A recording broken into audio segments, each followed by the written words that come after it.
Hey everybody, this is Zero for Zero Compo Review. In this episode, we're going to review this massive son of a gun, the Penelope, from the movie Hathaway's Flash, and that takes place in the Universal Century.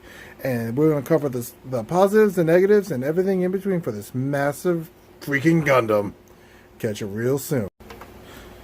The Gundam Penelope, also known as the Ulysses Gundam and the Penelope Flight Unit, is from the movie Hathaway's Flash, which takes place in the same universe as the OG Gundam series. Outside of that, I have no adjective knowledge about it other than Noah Hathaway's in it, and if we're lucky, and if someone can tell me in the comments, if that son of a gun dies, I would be very happy, because he was a team-killing son of a... Trying to keep this monetized. Keep this, G-rated for the kids. But, yeah, I hope he gets blown up for all the team killing he did in the freaking Charles counterattack. But aside of my personal rant, we're going to talk about the Ulysses Gundam and the Penelope.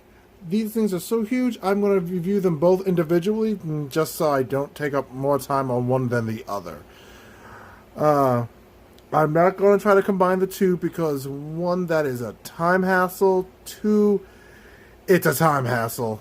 It literally took me forever just to build one, and both of them, I'm not going to try to combine the two again. It looks awful combined.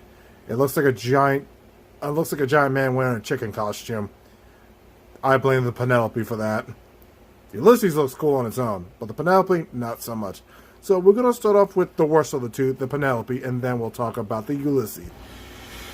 Okay, the Penelope Flight Unit. It is, as you can clearly see, not stable on its own stand it comes with. I am not even joking. I'm just barely touching it and it's wobbling. It looks like a Jello mold made in the 60s, Jiggly. If you have any other Jiggly jokes, feel free to put them in the comments. But, yeah. This thing is uncomfortably unstable because of all the weight. Aside from that, the model itself... I'm willing to risk this all for all you viewers. While itself is sturdy, the weight itself makes this a danger to everything else around it.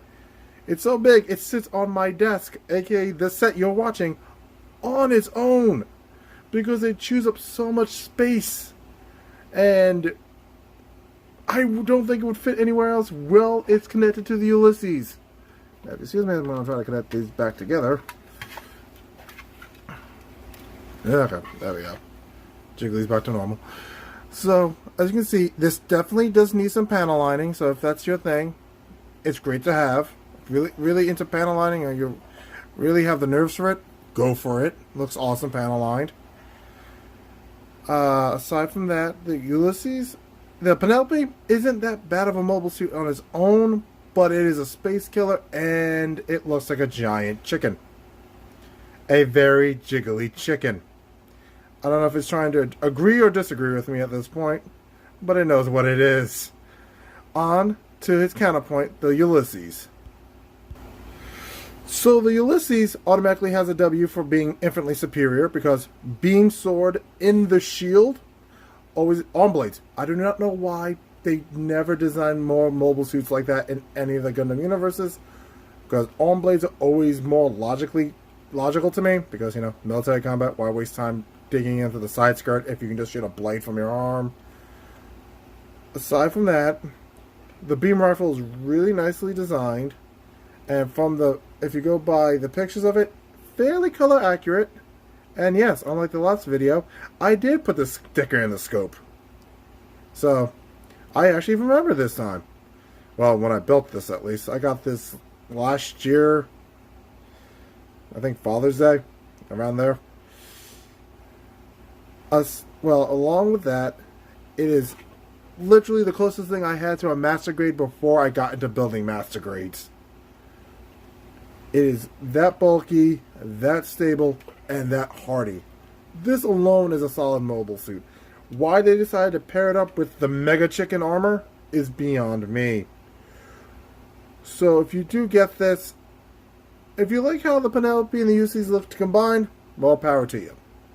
But for those who don't like it, like myself, just get it, build the Ulysses, build the Penelope, but never combine the two. Because the Mega Chicken looks fine on its own, and the Ulysses looks great on its own. Because I would say this has to be one of my top 5 mobile suits from the Universal Century era that I would actually pilot. Right behind the Gundam Mark III, which I will review soon. And the, well, Pale Rider. You know, minusing the whole going insane from the Hades system. I mean, if it didn't have the Hades system, it would be perfectly pilotable. But, aside from that, this is a very sturdy build. Plenty of panel lining opportunities, much like its counterpart. Would I recommend buying it? Yeah.